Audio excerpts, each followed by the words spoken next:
These are money habits that you have to avoid if you want to save money and become a millionaire. One of the lessons that I learned when I became a millionaire before the age of 40, and when I 5X that with my wife over the following year, is that the most important thing is laying out, okay, what do we have to focus on? What are we doing that is a waste of money?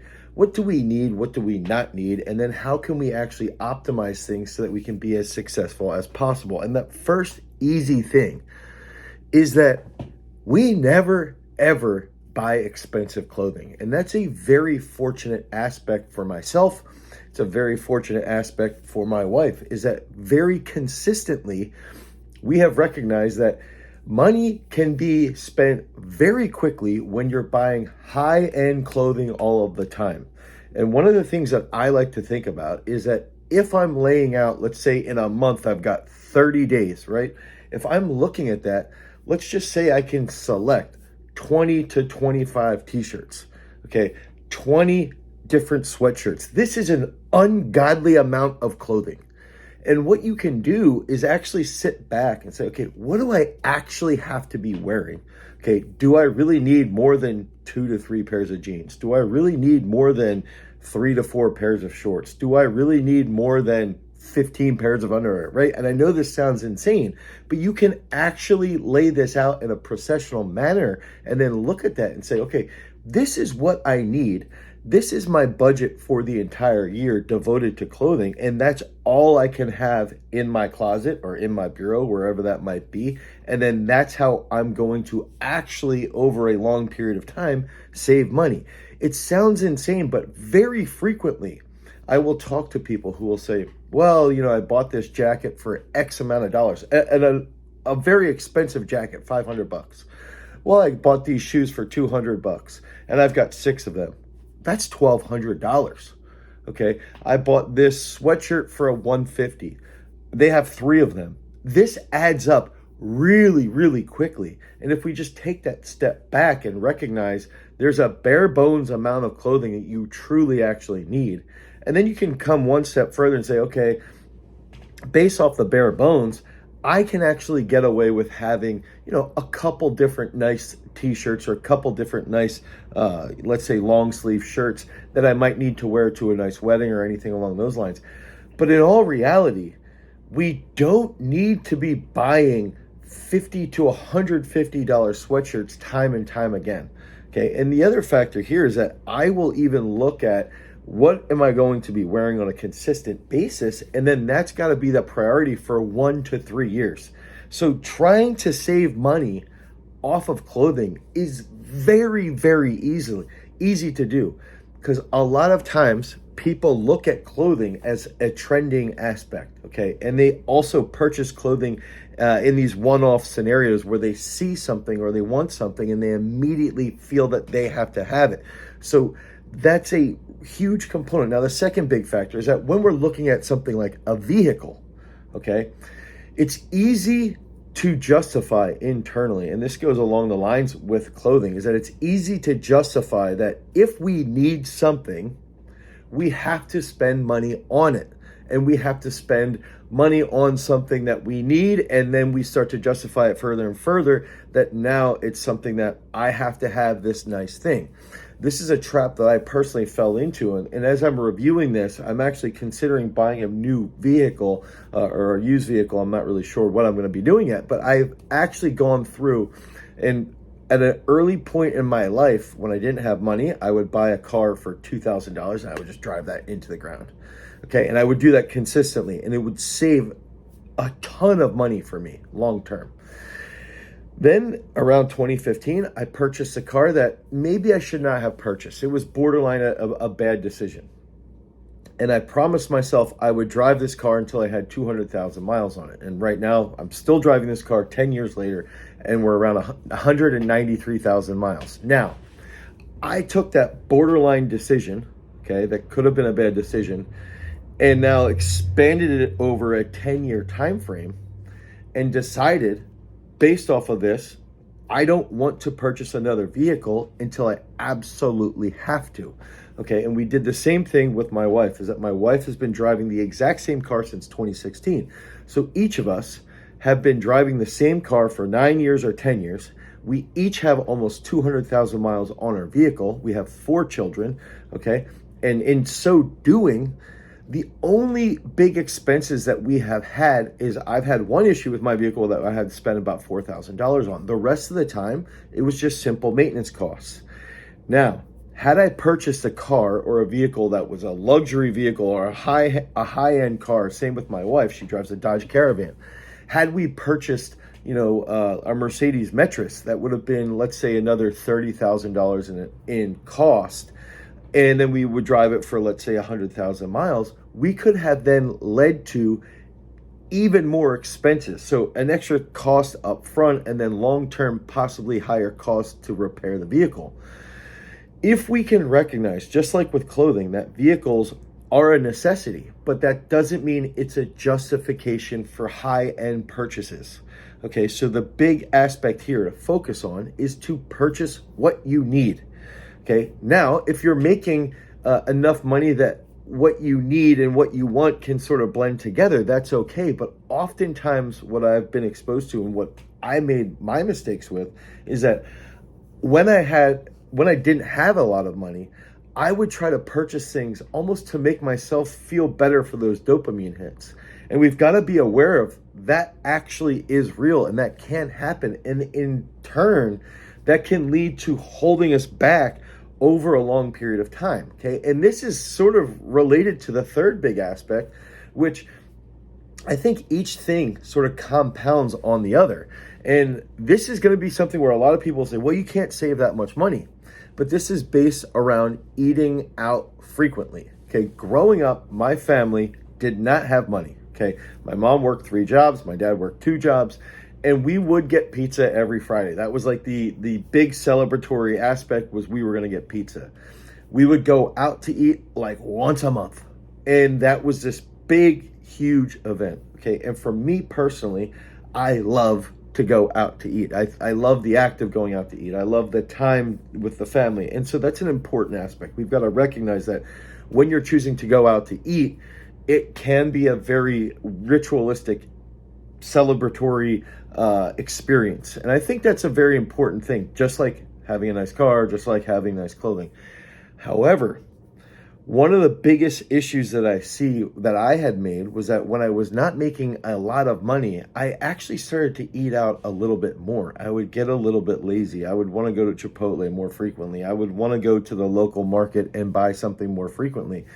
And all of a sudden I recognized that our food bills were starting to climb in cost because I was eating out. And so now taking a meal that might cost $4 to $5 to prepare at home was now costing $7 to $10.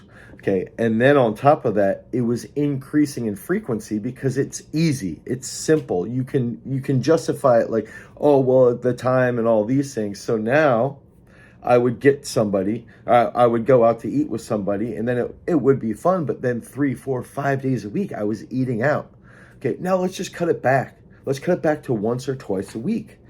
Now we can start to save that extra $30 to $50 week over week. Okay, so if we're saving $30 to $50 week over week, that increases our habit, that increases our health as well. Now we're a little bit more conscious of our nutritional intake. And then over time, we start to value the time it takes and the effort it takes to making our food. And then we start to value the eating out much higher, meaning, okay, we're only going to go out to eat once a week, so we're going to make it worth it. Okay, we don't want to spend a ton of money, but we want to make that time valuable. And we want to go out to eat as a family. So instead of me personally eating out 5 days a week and then only eating out with the family once a week, I'm backing off and saying, well, let's eat out with the family once a week and really enjoy this time. And so it's a way to recognize there's low-level wins. And when you keep notching those low-level wins, you can make good improvements. And the sad part is that we're watching other influencers around money that will say, oh, well, I'll give you this math equation that'll prove that eating out is actually cheaper for you. And it probably is for that specific individual who has a very high value of time for themselves. But if you haven't established that value of time yet, let's say you're still a student or you've just gotten into the workforce, you have to understand that you should just be eating chicken and rice. And that's a really quick way to save money. Okay. You mitigate your clothing costs. You mitigate your food bills. You start to think about a cheaper vehicle. And now all of a sudden, you're seeing that you're going to start to save $500, $600, $700 a month. And that's going to lead into the next aspect, is that one of the biggest areas that I struggled with was actually drinking alcohol. I recognize that a lot of the reason why I would be drinking alcohol very heavily 3 days a week was that it was a point of enjoyment, okay, which is great. Recognize it can be very fun to get drunk. It was a point of almost hiding from my stress, okay? And then on top of that, part of the point of enjoyment was I was spending more time with certain individuals. The issue here is that the time to get intoxicated, let's say it's 2.5 to 4 hours, okay? Then you're looking at you're spending $20 to $40 every single time. So let's say in a week, that's $100. Then on top of that, the next day, you have an entire day where you don't feel good. So then you have low motivation, and then on top of that, you have low creativity, okay? And then you get into that next night, and you do it again, and it compounds. So now we're looking at another $40. You're probably buying some junk food because you either got stoned or you ended up just eating junk food from being drunk. Now you're looking at another $10 to $15. Then you have to recover from that. And now, instead of, maybe having 1 or 2 drinks on the weekend and that costs you $10 to $15, instead you're looking at spending $100 a week just on the act of drinking. And then on top of that, another $20 to $40 of food. And then on top of that, the time to drink. And then on top of that, the compounding time of recovery, which negates your creativity. And so for me, to make the conscious decision to stop drinking was a huge factor in personal growth and in my relationship growth with my wife, with my children. I started to learn better ways to manage my stress, and over a long period of time, it led to better management of my money. It led to better management of decision making. It led to greater creativity, and that in turn started to turn things around. Okay, so we're taking very simple tasks of clothing. Okay, let's lay out 5 to 10 pieces of clothing that we absolutely need on a regular basis. We're looking at the vehicle. What do we need to get from point A to point B that's reliable? That's literally the question you just need to ask. What do I need from point A to point B, and that's reliable? Okay, then we can look at the aspect of eating out too frequently. Then we look at drinking heavily. Can we cut that out? Okay, and now I'm going to throw a crazy one out there, because this is when we're looking at the age group, let's say 18 to 40 years old. Males are extremely stupid. We are dumb. We make bad decisions. We consistently make absolutely insane errors in judgment. Okay, and this is going to be a big hitter where a lot of people don't talk about this, but we feel bad. Okay, we're growing up. We don't have that much money, right? And we're trying to get these hits that will help us feel better. Okay, so we want to look cooler than we are, so we buy nice clothes. We want to look cooler than we are, so we buy an expensive car. We want to hang out with our friends to make ourselves feel better, which is great, but we eat out too frequently. Then we're starting to drink too much, and we're just going in this downward spiral. Then we start to get suckered into the get rich quick. We get triggered by some Amway lunatic, and we start to think about all of these other aspects. And then what happens? You listen to a crypto video on how you should buy a meme coin, and we literally will have people spend thousands of dollars thinking that they're going to go to the moon, that their money is going to go to the moon. It's going to be different. It's going to be an improvement. We're going to make some type of crazy financial decision here that all of a sudden everything flips, and this meme coin that I'm putting 10 grand in is going to be worth $1 million. And the crazy part here is that these habits are consistent. These are very consistent things, and we don't want to listen to it. We don't want to make the change. We don't want to actually improve, because it's hard to break the cycle of the clothing, of the food, of the eating out, of the drinking. And then you're looking for something that's going to save you.